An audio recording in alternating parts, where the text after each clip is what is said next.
Hi hello friends, welcome back to our channel.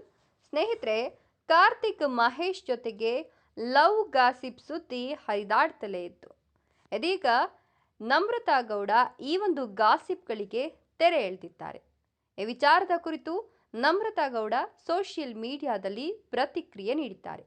ಹಾಗಾದರೆ ನಮ್ರತಾ ಗೌಡ ಕಾರ್ತಿಕ್ ಮಹೇಶ್ ಬಗ್ಗೆ ಹೇಳಿದ್ದಾದ್ರೂ ಏನು? ಇವರಿಬ್ರು ಲವ್ನಲ್ಲಿ ಇರೋದು ನಿಜಾನ?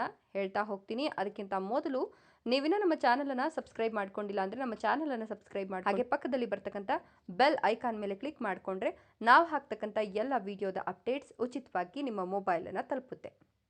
ಹೌದು, ಬಿಗ್ ಬಾಸ್ ಸೀಸನ್ 10ರ ಸ್ಪರ್ಧಿ ನಮ್ರತಾ ಗೌಡ ಹಾಗೂ ಕಾರ್ತಿಕ್ ಮಹೇಶ್ ಅವರ ಕುರಿತು ಒಂದಷ್ಟು ಗಾಸಿಪ್ಗಳು ಹರಿದಾಡ್ತಲೇ ಇತ್ತು. ಹೌದು, ಇವರಿಬ್ಬರ ಸ್ನೇಹ ಕೆಲವರಿಗೆ ಪ್ರೀತಿಯಾಗಿ ಕಾಣ್ತಾ ಇತ್ತು.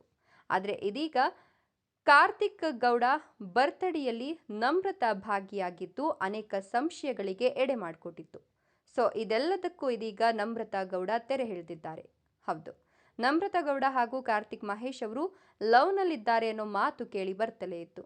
ಈ ಬಗ್ಗೆ ಪ್ರಶ್ನೆ ಮಾಡಿದಾಗ ನಾವಿಬ್ರು ಸ್ನೇಹಿತರು ಅಂತ ಇಬ್ರು ಕೂಡ ಹೇಳ್ಕೊಳ್ತಿದ್ರು. ಇದೀಗ ನಮ್ರತಾ ಹಾಗೂ ಕಾರ್ತಿಕ್ ಅವರು ಹಾಲಿಡೇ ಕಳೀತಾ ಇದ್ದು ಕೆಫೆಗೆ ಹೋಗ್ತಾರೆ ಅಂತ ಹೇಳಲಾಗುವ ಪೋಸ್ಟ್ಗಳು ಸೋಷಿಯಲ್ ಮೀಡಿಯಾದಲ್ಲಿ ವೈರಲ್ ಆಗ್ತಿತ್ತು. ಇವರಿಬ್ರು ಸ್ಟ್ರಾಂಗ್ ಆಗಿ ನಮ್ಮ ಮಧ್ಯೆ ಏನೂ ಇಲ್ಲ, ಕೇವಲ ಸ್ನೇಹ ಇದೆ ಅಂತ ಹೇಳಿರಲಿಲ್ಲ. ಹೀಗಾಗಿ ಇನ್ನಷ್ಟು ಗಾಸಿಪ್ಗೆ ಪುಷ್ಟಿ ಸಿಕ್ಕಿತ್ತು. ಈಗ ನಮ್ರತಾ ಗೌಡ ಅವರು ಕೂಡ ಸೋಷಿಯಲ್ ಮೀಡಿಯಾದಲ್ಲಿ ಪೋಸ್ಟ್ ಹಂಚಿಕೊಂಡಿದ್ದಾರೆ.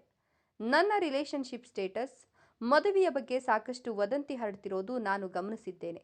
ನಾನೊಂದು ಮಾತನ್ನು ಹೇಳ್ತೀನಿ ಕೇಳಿ. ಒಂದು ವೇಳೆ ನಾನು ಮದುವೆ ಆಗ್ತಿದ್ರೆ ಈ ವಿಷಯವನ್ನ ಗುಟ್ಟಾಗಿಡಲು ನಾನೇ ತುಂಬಾ ಒತ್ತಡಕ್ಕೆ ಒಳಗಾಗ್ತಿದ್ದೇನೋ. ಆದರೆ ಮದುವೆ ಸೀರೆಗಾಗಿ ಹೊಸ ಬಣ್ಣವೊಂದನ್ನ ಸಂಶೋಧಿಸುತ್ತಿದ್ದಾರಂತೆ ಅಂತ ನಾನು ಕೇಳಲ್ಪಟ್ಟೆ. ಅದು ಮಾರ್ಕೆಟ್ಗೆ ಬರೋವರೆಗೂ ನಾನು ಇನ್ನೂ ಕೆಲವು ವರ್ಷ ಕಾಯಲಿದ್ದೇನೆ. ಇಷ್ಟೇ ನಾನು ಹೇಳೋಕೆ ಇರೋದು ಅಂತ ನಮ್ರತಾ ಗೌಡ ಅವರು ಸ್ಪಷ್ಟನೆಯನ್ನ ಕೊಟ್ಟಿದ್ದಾರೆ. ಇಲ್ಲೂ ಕೂಡ ನಮ್ರತಾ ಗೌಡ ಅವರು ನಾನು ಕಾರ್ತಿಕ್ ಅವರ ಜೊತೆಗೆ ಇದ್ದೀನಿ ಅಥವಾ ಕಾರ್ತಿಕ್ ಅವರನ್ನ ಇಷ್ಟಪಡ್ತಿದ್ದೀನಿ ಅಥವಾ ಕಾರ್ತಿಕ್ ಹಾಗೂ ನನ್ನ ಮಧ್ಯೆ ಏನೂ ಇಲ್ಲ ಅನ್ನುವಂತಹ ಮಾತನ್ನ ಹೇಳಿಲ್ಲ. ಬಟ್ ಮದುವೆ ಆಗ್ತೀನಿ, ಇನ್ನೂ ಒಂದು 2-3 ವರ್ಷ ನಾನು ಇಷ್ಟಪಡೋರು ಸಿಗೋವರೆಗೂ ಕಾಯ್ತೀನಿ ಅಂತ ಹೇಳುವ ಮೂಲಕ ಮತ್ತೊಂದು ಸಂಶಯ ಮೂಡುವಂತೆ ಮಾಡಿದ್ದಾರೆ. ಇದರ ಬಗ್ಗೆ ನಿಮ್ಮ ಅನಿಸಿಕೆ ಅಭಿಪ್ರಾಯಗಳನ್ನು ಕಮೆಂಟ್ ಮಾಡಿ. ವಿಡಿಯೋ ಇಷ್ಟ ಆದರೆ ಲೈಕ್ ಕೊಟ್ಟು ಶೇರ್ ಮಾಡಿ. ತಪ್ಪದೆ ನಮ್ಮ ಚಾನಲನ್ನು ಸಬ್ಸ್ಕ್ರೈಬ್ ಮಾಡ್ಕೊಳ್ಳಿ. Thank you.